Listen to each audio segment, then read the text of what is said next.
哎，果爹，我们今天来到哪里啊？超级兴奋的，大家可以看到特斯拉，对不对？对，那大家知道我们最近频道都在讲换新版的 Model Y， 所以今天我们是要来取车吗？直接先来取车吗？其实就是因为我们现在台湾就是才刚开始可以订，然后他们要真正发车的话，可能要等到5月、6月，甚至可能7月的时候。但是大家已经知道，我已经先订一款换新版的 Model Y， 那到底最后是首发版呢，还是后轮驱动版？这个我们先卖个关子。但是呢，我们因为还没有办法试驾，就很想先体验，然后跟大家分享说，这台换新版的 Model Y 到底开起来跟前代差别在哪里，还有一些新的功能啊，在我们实际上手体验起来到底怎么样？所以非常感谢特斯拉先安排让我们来北京特斯拉试开这一台换新版的 Model Y， 然后他还安排首发版的给我们，4.3秒的0-100加速，首发版的徽章啊、勋章，还有里面这些 badge 全部都有。他给我们2天的时间，让我们慢慢体验这台车，然后也没有完全干涉要我们怎么开、怎么拍都没有问题。所以关于这台车，你有什么问题想要问的话，我们等下都可以大家可以一起讨论，然后我们再去取车，然后试开的时候跟大家一起分享这个体验。走吧。OK。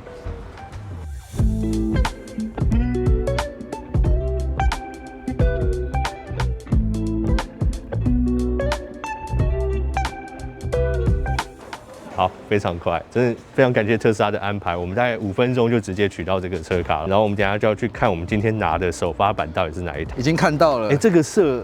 个色台湾没有，这是快银吗？不是吧？不是，这看起来像蓝色。什么冰河蓝还是什么蓝？这个好像是现在上海工厂限定的颜色嘛。那你的是什么颜色？你还记得吗？我的是快银色吗？对，台湾当初首发版就是只有2个颜色可以选择，就白色跟快银。没有，黑的跟快银。黑的跟快银。对，然后因为快银比较贵嘛，所以理论上大家都会先选快银，因为快银其实比较贵。我们来看可不可以打开。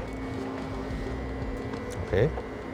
哦，对，就是这台。我们先给大家看这个，一进来的时候，它有这个首发版的那个动画跑出来，好，超兴奋。那我们刚刚开一段路过来，但是我们想先介绍一下这一台换新版的 Model Y， 这次整个外观的重新设计，还有一些新的功能差异在哪里？那说真的，实际看到实车，我第一个观感就是真的还是蛮好看的哦。那就最明显就是在车头这个地方，你一开始你会觉得这台车好像它的车头这样设计，好像整个车头拉得比较厚的感觉，但是你实际看你会发现，它这边的车头其实是比上代还要的扁，这也是其中一个理由，为什么它的风阻系数可以降得那么低的原因。那这是连贯式的这个车头灯，那有人说很像现在中国很多新品牌的这些新能源车啦，我自己私心还觉得蛮好看的。那这个部分它就是完全是一个日行照明灯，没有任何大灯什么的功能。那真正的大灯是在下方这边，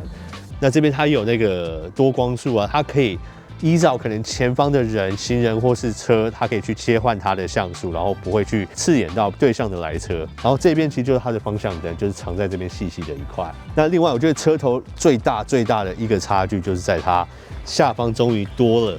这个前镜头。那先前上一代，或者说除了 Cybertruck 之外，其他的特斯拉的车，他们的前镜头都在上方而已。那这个造成在平常很多人在停车或在开车的时候，他们觉得说在前方有不少的死角。那这次在 Model Y 加入这个前镜头，那他们目前的说法是说前镜头不会用来当成这个视觉辨识的镜头，所以我觉得这个是他目前的讲法。我觉得未来可能再结合他们更多其他车型，如果也要加入这个镜头的话，会不会加入这颗镜头作为视觉辨识的判断？我觉得这个还很难讲。那这颗镜头呢，它下面也有这个自动清洗的功能。那另外我们可以看到它侧边的地方，那他们这次有特别强调说，他们这个轮框也是特别重新设计。他们让它降低风阻最大的一个因素，就在轮框接到他们轮胎的这个地方，他们花了很多的心思，就让它的风阻的系数可以降低。那同时这边这一块可以看到，这边这个风进来的这个方向，他们说他们在这个地方也下了非常多的功夫。那另外呢，这个平常的轮框在他们要降温的时候，因为你知道他们在减速的时候，其实是用他们回冲去刹车哦，那这种时候它也会产生一些温度。那另外一个就很有趣的地方，这个是侧面的这个镜头。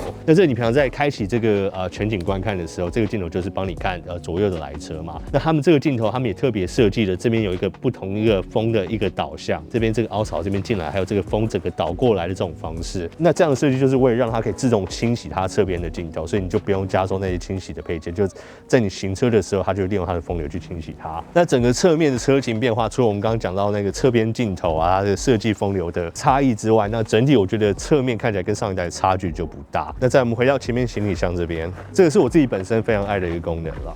因为我觉得可能有住国外或喜欢去露营的人都应该知道，就是多了一个这种你说防水的行李箱。那我第一个想到就是我会放冰块去里面。那我们出去旅游的时候，我就把一堆冰块先放到里面，然后可能我的可乐饮料什么就可以先放在这边。但是先前如果你要那样做的话，就是事后这个水要排掉非常麻烦。那他们现在在底部这边增加一个排水孔。那我听到很多人讲说是钓鱼，那我本身没有钓鱼，但是我觉得露营啊，放饮料、放冰块，你可能要放一些你要煮的肉。我觉得这边你把冰块全部放进去之后要清理、要排水都非常的方便。但我蛮好奇，就是说这个前面的头灯。为什么把它做成分成3块这样的设计？我不知道，私心觉得如果可以做成一整条的设计，好像会更好看一点。那再另外，我觉得设计上面蛮大的一个亮点，就是它后面的车尾灯，我觉得它辨识度非常高。这台是首发版嘛，所以他们多了这个首发版的徽章在这里。那我刚来摸的时候，发现它是立体的。它并不是一个平面的这个徽章，它是这每一条线它都是有这个立体的条纹出来。但整个首发版的徽章它算是比较偏薄，不是非常厚的一块。另外，我们因为是在北京嘛，所以他们这边在特斯拉的地方还是有保留这个特斯拉的字样在这边。中马达的版本就会多了一个 Plus 的 sign 在这边。那另外车尾灯的地方，大家都知道这次的设计是一个全新一个反射式的设计哦。你在直接去看它的时候，你会没有办法直接看到它的灯，可是它是用这种反射的方式把这个亮光把它打出来，有点像投影的概念，对不对？对，就是这种投影的概念，反射让你看到。那这个在晚间开的时候，除了这个反射出来的光之外，它会有另一条红色的光是打在地面上，拖曳的那种感觉。那另外呢，我觉得这个车尾灯，听设计师在讲的时候是有非常多心思在里面。他们本来是把它分成3块，因为这个车尾灯他们说是160公分总长啦，5尺多，160公分。那本来因为他们没有器具可以生产那么长的车灯，所以他们分成3块，就从这边切上来是1块，然后中间这边是1块，这边再1块。那设计师因为看到这样的车灯设计，就一直盯着它看，觉得实在是受不了。他们最后说，他们希望可以把它改成一整条的车灯。那就为了这个新车灯的设计呢，他们买了新的器具，然后 injection molding 的一个机器，就为了制作这个新的车灯。他们觉得最后制作出来的效果是非常的好看。那我自己也是觉得，如果现在分成3块。就有点像头灯那样切成3块。对，那为什么头灯不把它连起来？为什么头灯不把它一起这样做？所以会不会在未来小改款的时候，他们会头灯也变成是一整条，慢慢再加回来？对，或者是 P 版。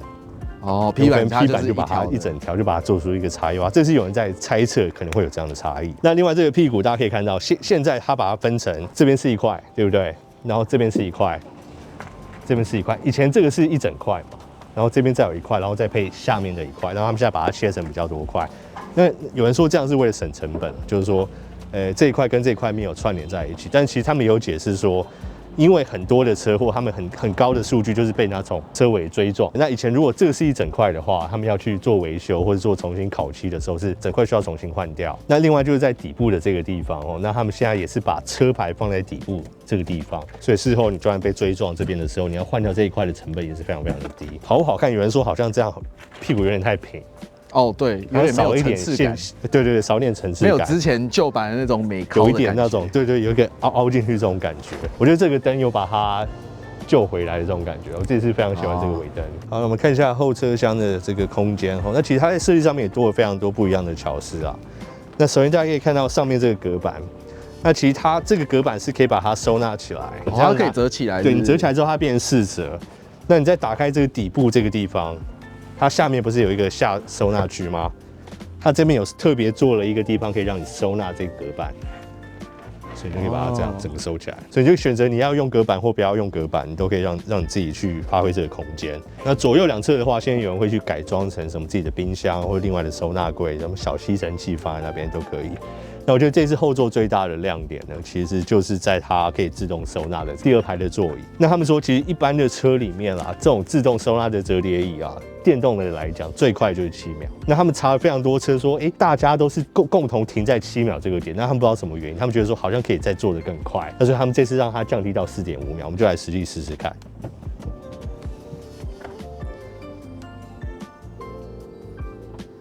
我必须说，以电动来讲，真的是非常快。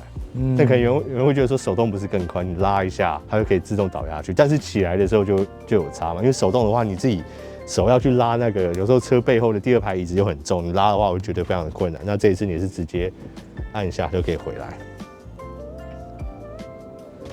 那这部分是我自己觉得很喜欢。好，那整体后座的空间我觉得是非常大，而且我蛮喜欢这个自动收折的功能，而且这个功能你今天是不管买最入门的这个后驱版本啊、选驱版本、首发版都一样，都有这些自动的功能。好，那我们再来就来看它整个车力内部的空间啊，还有这次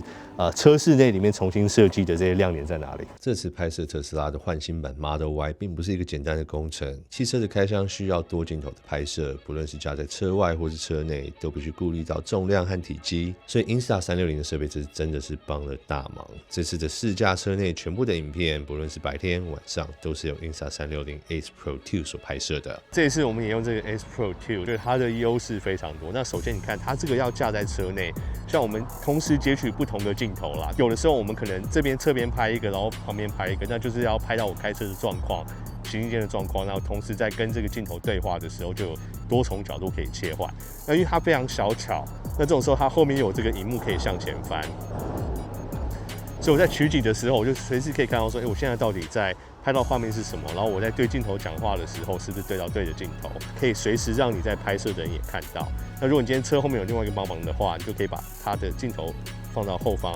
那这种时候，帮你监看的人也可以看到这个萤幕。那同时呢，我们拿到车外来拍摄的时候，像这次的 Model Y， 它要强调就是它新的悬吊，它的舒适度。那这种时候，我们除了在车内里面的感受，可能在车面拍的时候，大家很难感觉出来，就是我们人自己在动而已。那这种时候，我们把它架在这边，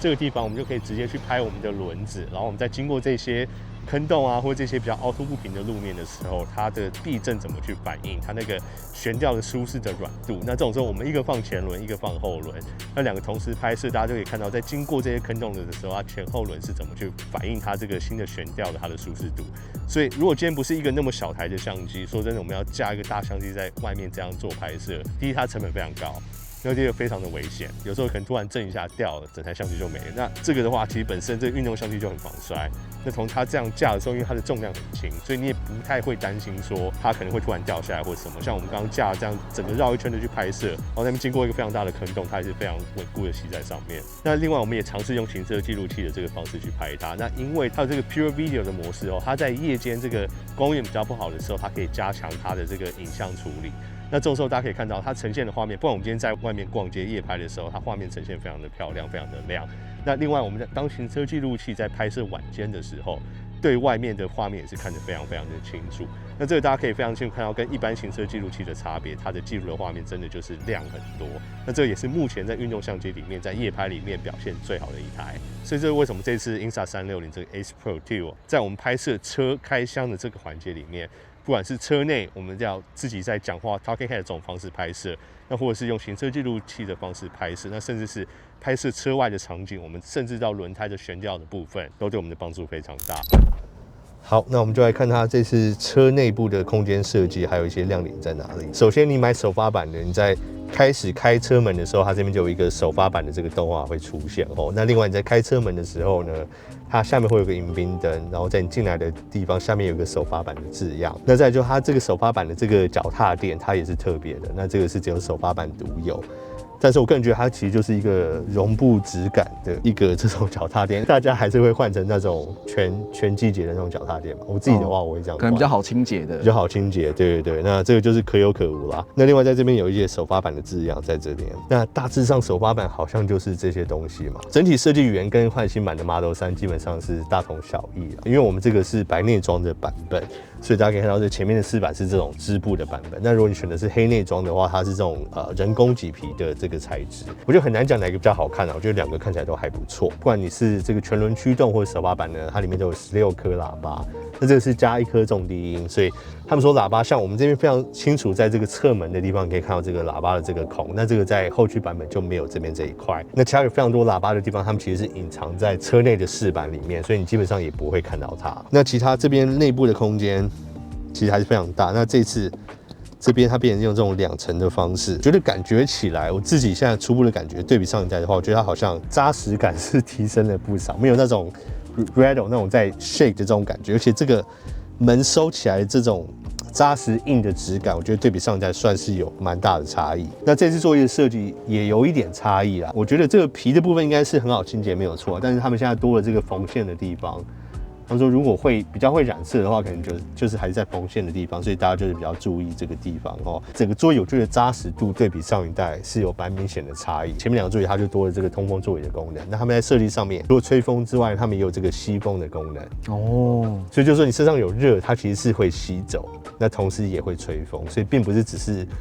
简单的就是在吹风出来这种设计。那另外就是像它的焕新3版本一样，这边有一条这个气氛灯，那你也可以去调整它的颜色。那其他部分这边多了这个方向的这个排感，方向灯回来了。对，方向灯回来。那上一代的 Model Y 是你排挡杆也有，拨杆也有，但后来可能新的 X 跟 S 跟3的话，这2个部分都拔掉。打方向灯的时候变成是上面的按键，我觉得未来的车也可能会加回来啊。那另外大家可以看到这次的冷气的地方呢，他们在前面的出风口这边呢加了这个自动摆动的功能。那这版已经更新了，所以你可以看到它直接可以开启，左右两边都可以开启。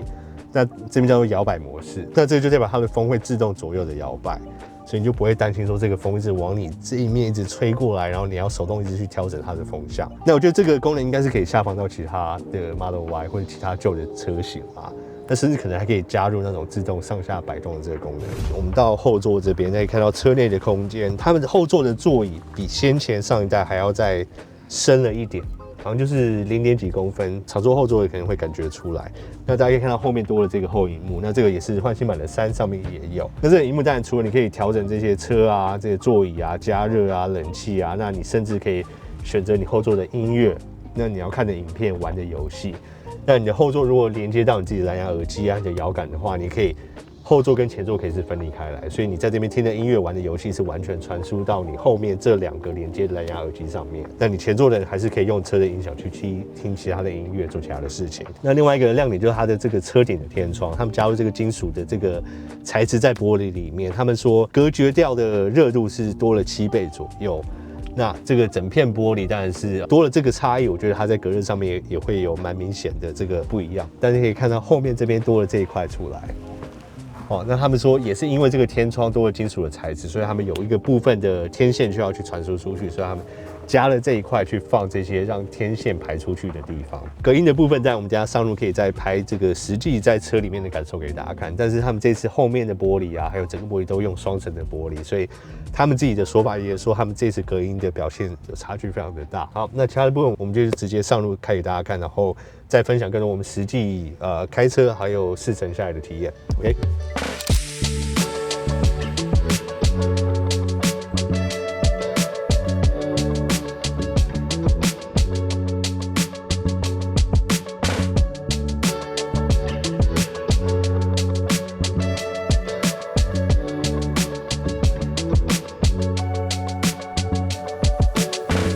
兴高采烈开出来都碰上塞车，可是我觉得，因为我们刚出来那边的路感觉起来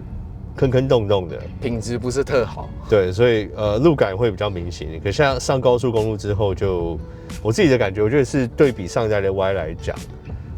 我觉得它的避震的舒适感是明显的有比较好，可我觉得这个见仁见智啊，有人喜欢比较运动感，那我个人是因为本来开日本车嘛，所以偏好比较软，我觉得是有进步。可你要说到很软，我觉得也没有到很软，就我自己是 OK， 可我不知道我家人跟小孩会不会，然后从日本车换过来会不会觉得它的那个那完全不一样，对那个路感。不知道他们觉得怎么样？可是听说他们这一次 Model Y 调软，也有人不开心，他们喜欢比较那种 sporty 的那种路感，比较运动的路感。那你们坐后面现在路感是怎么样？我自己觉得路感是还算蛮明显的。那跟前一代的 Y 比起来呢？有比较 Q 一点，但是路感都还是很明显。然后我们这台因为是首发版的嘛，所以它现在的轮框也是20寸的，所以我在想会不会19寸的那一台又再更舒服一点。所以我觉得在意路感的可能就直接选19寸。然后我们刚才店里面看到那台19寸的，它把那个前面的那个通风盖把它拿掉。然后我觉得其实真的还蛮好看的，因为它里面就是黑色的，所以搞不好你就本来就喜欢黑轮框的人，这次就直接选19寸，然后把那个板拆掉，你就直接拿一个黑轮框。然后车内空间基本上就跟上一代的 Y 就一样了，感觉起来完全没有任何差别。不过开得很舒服哎，刚那样突然要扭动什么，我觉得车身还是蛮稳固的感觉，对，不会好像很硬什么的。对。就是一个很舒适的这样在换。我们现在开自动驾驶的时候，它车内的那个氛围灯就会跟彩虹灯一样，一直会换颜色。那看到我们现在就是开启这个辅助驾驶，然后下面变成彩虹道嘛，然然后前面的这个环景灯也变成这个彩虹的方式，我觉得会有点烦。如果今天是晚上的时候，这个灯子在那边闪，我觉得有点恼人，有点分心，对不对？会有点分心，对，可能会想把它关掉。我们刚刚听了音响，听了几首歌，我觉得音响很棒哎，就它是很清晰，然后同时又很环绕的感觉，然后不会有好像一个音阶盖过另外一个音阶，我觉得整个听起来是很舒服的一个体验。现在的问题就是因为这个音响就是它是全轮驱动跟首发版才有，后轮驱动它改成只有9个喇叭，但我没有听到那个，我不知道它差异到底会有多大。但是这个目前听起来是很不错，这目前听起来不错，9个对比16个，这个听起来真的好享受。对啊，刚刚听起来很舒服的。这边再来分享一段，我现在刹车是用这种减速，是用减弱的模式，这种开车刹车的模式比较适合一般人。刚刚从油车转到电车上的，那特斯拉这次把这个模式加回来，我个人觉得在一开始进入的习惯上面方便很多。那当然，好的运动相机不只是可以拍摄汽车开箱使用。Pure Video 的夜拍模式在外出的夜晚拍摄，因为 Ace Pro 2的超强夜拍表现，加上超大的感光元件，不只是记录行车的画面很好用，夜晚外出在街道上拍摄也不会有画质的减损，真的就是目前运动相机的夜拍之王啊！联合徕卡强大的镜头，还可以拍摄最高8K 30fps 的画面，让你事后要裁切出高解析度的片段都很容易。搭配翻转萤幕自拍 Vlog， 也不用担心取景会失误，优良的收音效果让 Ace Pro 2的实用性远优于一般的运动相机。我们直接拍摄一下，我们现在在户外，然后这边顶楼有一些风，然后看它收音的效果怎么样。所以大致上，周边的杂音是稍微多一点。那我们看看说这样，大家听到我声音觉得效果怎么样？这也是为什么我们这次出差拍摄特斯拉的换新版 Model Y 选择使用它的原因。而如果你需要更专业的后置校色，也有 iLock 的颜色设定档，让之后不论是要更高的动态范围，套用不同的色调，细节的调整也都办得到。所以不论是拍摄 Model Y 开箱、车内拍摄、车外拍摄、白天或是夜晚 ，Insta360 的 Ace Pro 2强大效能，真的是这次出差拍摄的一大工程。而未来春季也是旅游旺季，他们也将从3月20号开始有春季大促销的9折优惠。那如果你用我们苹果爹的专属链接下单，还会再额外赠送保护贴，真的是超推大家可以快点买起来。那优惠到3月31号就结束咯。好，我们现在经过大概1天多的换新版 Model Y 的试驾，那我们试驾的也是这个首发版啊，双马达，然后它的车速加速0-100也是4.3秒，所以基本上就是跟我们台湾我们自己下定未来可能会拿到那一台大家所下定那一台整体的配备是一样。那我们就大概分享一下我们试驾1天多下来的心得哈。首先我们现在讲外部的设计啊，我自己觉得当然就是这个是你在去拿车的时候会觉得说，它真的还蛮帅的。那我自己觉得比较有亮点是在车尾灯的地方，因为我们昨天其实在跟拍的时候，我们可以看到说它后面的那个车灯真的是它有一个向下洒这种光晕散出来的感觉，光晕洒在地上，尤其晚上的时候超级漂亮的，就是真的很漂亮。可是这一点我觉得身为车主小小的可惜就是你自己看不到。那第二点我就讲到这个车色了，那因为这个车色是好像上海厂独有嘛，但我自己看了之后，我觉得这蓝色没有到非常好看。那你自己觉得呢？我自己也比较喜欢灰色，黑白灰就是比较基础的颜色这样子。所以不然你说台湾、美国见不到这个蓝色，不要觉得太可惜。我觉得它其实没有那么好看，而且有一些色比较耐脏一点。那这个蓝色，我觉得只要稍微有一点点灰，脏的就超级明显。然后我们这也试着去清洗它，可是我觉得它整个就算是干净的情况下，我也觉得还好而已。颜色来讲的话，我自己可能还是比较偏好黑白，然后像我选的那个闪电银色，我自己也是觉得蛮好看的。那下一点当然就是驾驭的感受。那我觉得我这个是真的有一点不同的起伏。刚开始开出来的时候，我有一点觉得说它的进步就这样而已吧。但是我后来发现，就是我们开出来那一段的路段超级差，那个算是工厂区嘛，什么对，它其实铺面没有这么好，地上可能突然有个砖块，所以不能弄那种方式去评断它。可我们这样开了1天下来之后，我们开了很多正常的地面的路段，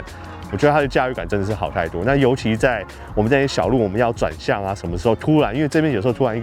一个机车或什么车冲出来，你要突然这样快速的转向，那我觉得它这个扎实感、跟稳定度、跟信任感都好非常多。这一点我觉得是非常大的进步。避震的地方呢，我们在一开始那种很多坑洞的路，那这当然就是最近有讲了，感受到每一颗石子的感觉吼。那边的路真的是太不好了，所以我们现在开了很多段这种新的路之后，我觉得它的不管是避震跟驾驭感，真的舒适感比上一代明显的进步非常太多。这不只是在这个舒适度上面，它的避震的这个软度上面，而且是你在开车的时候左右晃的这种程度，我觉得它整体车体的设计，我觉得他们好像说就是在下面的横杆的部分，他们去加了一些新的结构感吗？对，结构感我觉得扎实非常多。我觉得对很多可能旧 Y 想换上来的人都蛮有参考价值。那在我们讲外观的，就是前面多的这颗镜头，我觉得在信任度上面也增加很多。那先前因为用上面那个镜头去判断距离，说真的，在前面城市停车的时候，我是还不太安心。那很多旧的 Model Y 车主也会提到说，真的他有时候距离判断会失准。但这一次的镜头不止画质很清楚，而且还有带清洗功能。还有带清洗功能，平常车距的这个判断，还有停车的时候，它真的帮助非常大，非常值得的进步。而且我认为他们应该在每一台车都应该加上这个前镜头。它维持它的波感，你有没有觉得就是应该要维持下去？方向波感，我觉得我觉得对比按钮，我觉得是比较有的进步。但是我觉得它这个方向波感，因为它有的时候是你可能轻拨，它是可能3、5下，那有的时候你可能含着按，它是在你放开的时候就会停。那这之间他们怎么去判断？我觉得没有非常清楚，或者说没有非常的稳定。那什么时候它这个自动拨杆，比如说你真的转弯完之后，它又自动关掉，也没有非常的清楚，所以常常我就要手动去关掉它。那这一点我觉得，因为它跟那种传统车的那种拨杆，你可能可以卡到一个点，它就会停在那里，转弯后它会自动停掉。那或者是你轻按，它只会闪个3、5下，我觉得那是非常清楚的一个设定。但这个拨杆它是完全看你拨的力道跟停的这个时间去判断，可是有时候它没有判断那么清楚。这一点我觉得可能在软体更新之后可以去加强的地方。整体上来讲，你觉得这一次值不值得换？像我现在有一个很好的朋友，他是已经开了6万多公里，那他就是已经基本上等着要下定，然后我再传给他我这些试驾的心得啊，跟他讨论之后，他已经拿他的旧 Y 去估价了。他最在意的就是前镜头。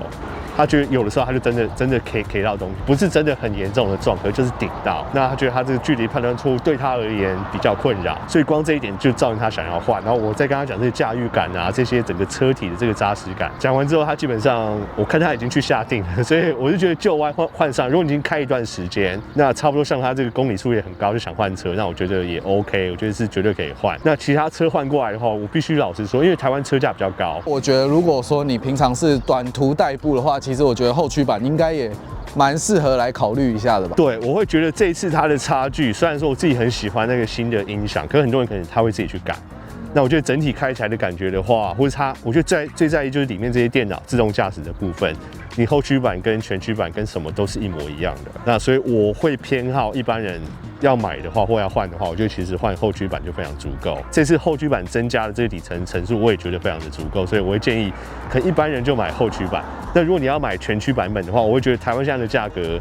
有点偏高，首发版除外。你现在后驱版你要加到首发版有送的这些东西，就超过首发版的价格。你再加上去，可能我记得是要250几万，你要加到那个减0.6秒的那个套件的话，会破252、253万。所以我觉得那就有点超过，所以可以等它。我觉得再来应该会有一批 Performance 版，对，然后它价格会在你全驱版跟后驱版可能会再向下压一点，这我自己的判断。那后驱版反而现在是一个蛮好的切入点，因为它降也顶多降个10万嘛，你可能到时候心里就感觉不会那么不好，反正就早买早享受。大家可以等一下看它的价格在年底后怎么去调整。那不管怎么样，我觉得它是蛮值得开起来，尤其在你开越久的时间，会越喜欢它的这种感觉。所以你现在有没有很期待你的车？我蛮期待的，真的蛮期待。那我们到时候拿到，我们也可以开起来，感觉说，到底这个柏林厂跟上海厂开起来差别怎么样？我们昨天其实有在他车身外去拍他的公差，就其实也是有点公差。所以我们再看，我们到时候拿到这个柏林厂的公差会不会更多还是更少？如果是一样的话，表示他们原本设计就是这样子，就是故意的公差。故意的公差，对，这就是特斯拉的美学的。那不管怎么样，我觉得这次整体开起来体验非常好，然后也非常感谢特斯拉安排，让我们可以抢先试驾到这台 Model Y， 然后也给我们很长的时间随我们体验。那大家有什么想要分享的话，或者想要跟我们想要提问，然后也可以在下面一起留言，我们可以一起讨论。那期待我们再拿到车，然后也可以做更多的内容跟大家一起分享。那有厂商要置入赞助的话，也欢迎联络我们。OK， 我们今天特斯拉的换新版试驾就先到这边，那我们下次影片见喽，拜。